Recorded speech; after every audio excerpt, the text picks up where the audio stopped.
Hello guys, स्वागत है आपका मैं ड्रेसअप डार्लिंग के एक और एक्सप्लेनेशन वीडियो में।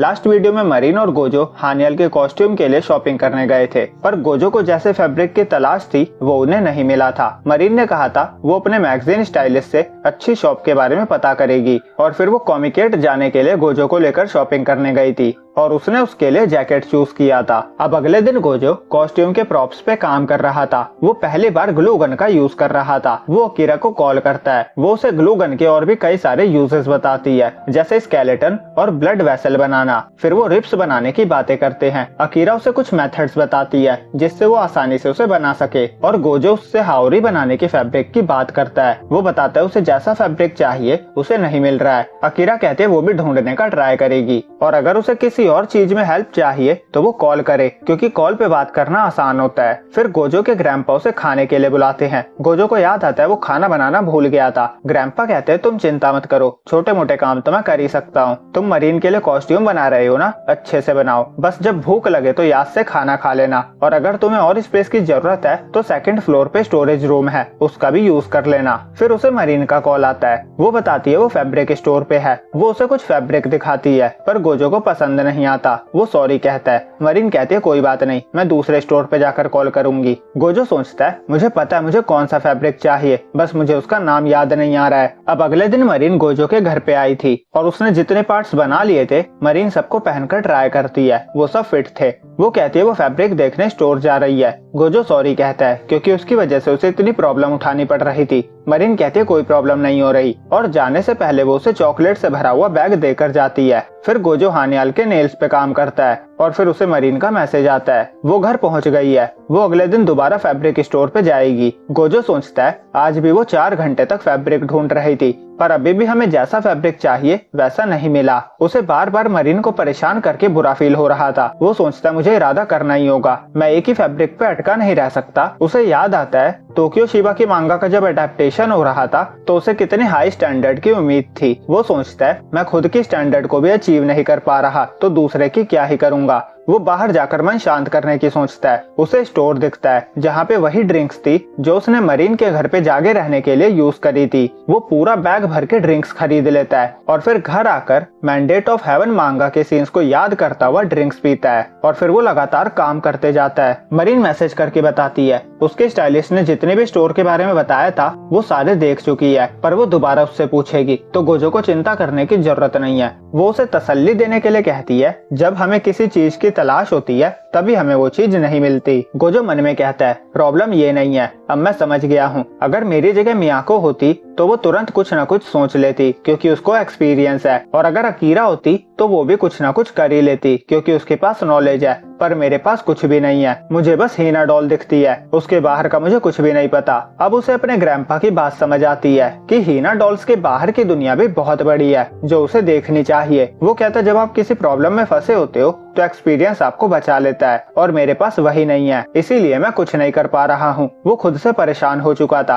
वो अपने बारे में बुरा सोच रहा था। फिर वो टेबल पे जोर से पंच करके कहता है मुझे इस थॉट से बाहर आना होगा। वो ब्रेक लेने के लिए नहाने जाता है। नहाने के बाद वो हीना डॉल्स की शॉप देखता है और कहता है मैंने सच में हीना डॉल्स के अलावा कुछ नहीं देखा। वो कहता है ये कितनी परफेक्ट है, ये बिल्कुल भी चेंज नहीं हुई है, ये बिल्कुल वैसे की वैसी ही है। और उसे कुछ रियलाइज होता है। वो भागता हुआ जाता है और कंप्यूटर पे जाकर कुछ सर्च करने लगता है। वो सोचता है अब पछताने से कुछ नहीं होगा, मुझे सोचना होगा मैं क्या कर सकता हूँ। मुझे बस हीना डॉल्स के बारे में ही पता है तो मैं कुछ ऐसा ढूंढूंगा जो सिर्फ मैं ही कर सकता हूँ। और उसने जैसा इमेजिन किया था वैसा फैब्रिक उसे मिल जाता है। वो एंटिक किमोनो का यूज करने वाला था। अब क्रिसमस ईव पे मरीन सैलून जाकर नेल पेंट और हेयर स्टाइल करवाती है। हिराको कहता है आज क्रिसमस ईव है, क्या तुम और सेक्सी नहीं दिखना चाहती हो? जब मैंने तुम्हें प्लेन ड्रेस में देखा तो मैं सरप्राइज हो गया था। मुझे लगता है फैशन शूट पे तुमने जो ड्रेस पहना था तुम्हें वो पहनना चाहिए। मरीन कहती है वहाँ गोजो के ग्रैंपा भी होंगे।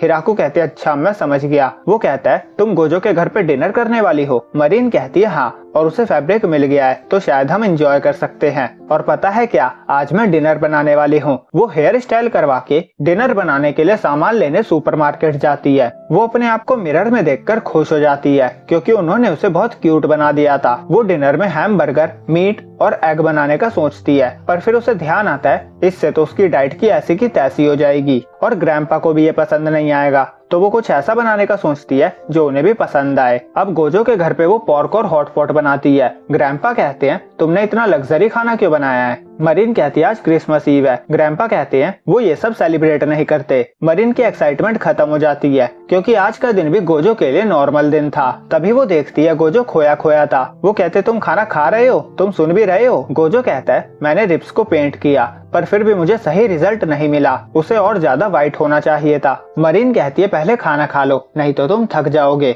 ग्रैंपा भी कहते हैं खाना खाते टाइम रिलैक्स होकर खाओ, पर गोजो खाने के लिए थैंक्स कहता है और उठकर चला जाता है। मरीन उसे रोक रही थी पर वो नहीं मानता और उसका मुंह बन जाता है। ग्रैंपा कहते हैं वो बस अभी कॉस्ट्यूम के बारे में सोच रहा है। वो बताते हैं जो भी लोग चीजें बनाते हैं उनकी कुछ इमेजिनेशन होती है पर वो कभी वैसा नहीं बना पाते, इसीलिए वो अपनी बनाई चीजों से कभी सेटिस्फाइड नहीं होते। वो कहते हैं मैं भी अपनी पूरी लाइफ में कभी अपने आर्ट से सेटिस्फाइड नहीं हुआ और जब हम 70 के हो जाते हैं तो हमारा शरीर भी साथ छोड़ देता है और मुझे लगता है गोजो के साथ भी यही होगा, वो भी कभी सेटिस्फाइड नहीं हो पाएगा। मरीन सोचती है मैं समझी, वो कभी अपने काम की तारीफ क्यों नहीं करता। ग्रैंपा कहते हैं इसीलिए वो जो भी बनाता है तुम उसकी तारीफ करा करो। मरीन कहती है वो जो भी बनाता है मुझे बहुत पसंद आता है। ग्रैंपा खुश हो जाते हैं और कहते हैं गोजो लकी है। डिनर के बाद मरीन फ्रिज पे नोट लिखकर चिपका देती है कि फ्रिज में खाना रखा हुआ है, खा लेना। अब दूसरे दिन गोजो के घर पे किमोनो डिलीवर होता है। गोजो बहुत खुश था क्योंकि उसने जैसा सोचा था वो वैसा ही था और ये उसने सेकेंड हैंड लिया था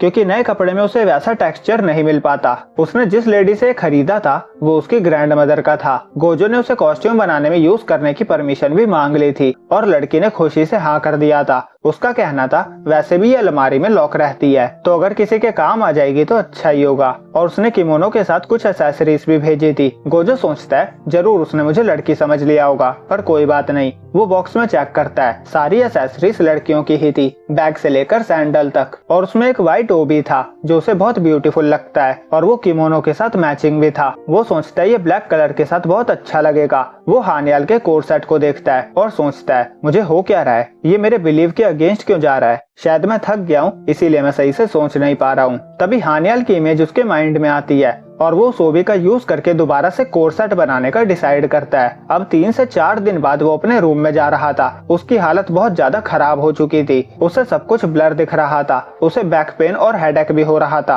वो सोचता है मुझे नहा लेना चाहिए पर उसकी हिम्मत नहीं हो रही थी। वो बिस्तर पे जाकर लेट जाता है और कल के बाद जब भी उसकी नींद खुलेगी तब वो नहाने का प्लान करेगा। फिर वो मरीन को मैसेज करता है कॉस्ट्यूम बन गई है, अब मैं सोने जा रहा हूँ, और वो सो जाता है और यहीं पे ये चैप्टर एंड होता है। तो इसी के साथ मैं 95 चैप्टर्स कवर कर चुका हूँ। अब बस 8 चैप्टर्स ही बचे हैं, वो भी 2 से 3 वीडियो में खत्म हो जाएंगे। उसके बाद इस मांगा की वीडियो मंथली आएगी। हर बार मैं इस बारे में बताता हूँ पर फिर भी सबको लगता है मैंने ये मांगा छोड़कर दूसरी मांगा को पिक कर लिया है, पर ऐसा नहीं है। जब रिलीज होता है तो वीडियो में बना देता हूँ। तो ये एक मंथली मांगा है, बिल्कुल more than a married couple की तरह। तो कुछ दिन के बाद से इसकी वीडियो भी मंथली आएगी, तो ध्यान रखना। तो आज के लिए इतना ही, मिलते हैं अगली वीडियो में, जब तक के लिए बाय बाय।